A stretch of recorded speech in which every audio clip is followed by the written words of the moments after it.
from Cabadbaran to Butuan City.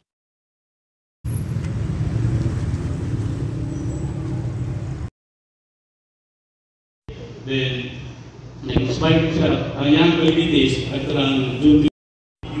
Yes, but I suggest because we're praying for financial resources, they should protest that. Yes. That's a problem. So we will. Maka-apply sila of training fees, community-based. However, base sa inyong i-discuss kayo na is maximum 5 days continuous. Kung natugyo mo sa mga asylum kay libre pag sa simpler proper sa munisipyo. I was telling about the parole and provision of police. So in your presentation, sir, one of the items there is the individual project.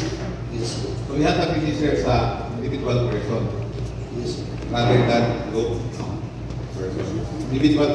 Hindi naman basta sa among sa piso ang among biligya, the natural. You wish to be strong woman, you have to remember some points. First of all, build a strong career. Be deaf, just be yourself. Just focus on your own path. Don't give others hand to your key of happiness. Make yourself happy, do whatever you like.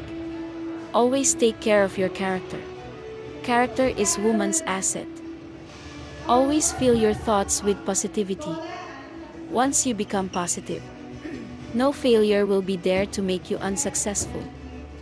Independent woman always stronger than dependent woman. Women need to believe that they are the best.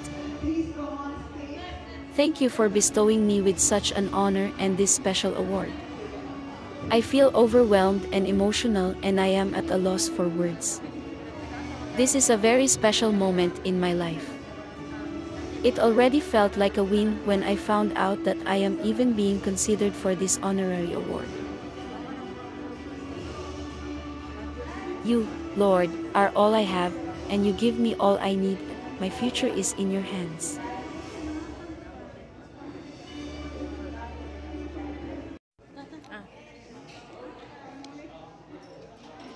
This is my favorite part, eating.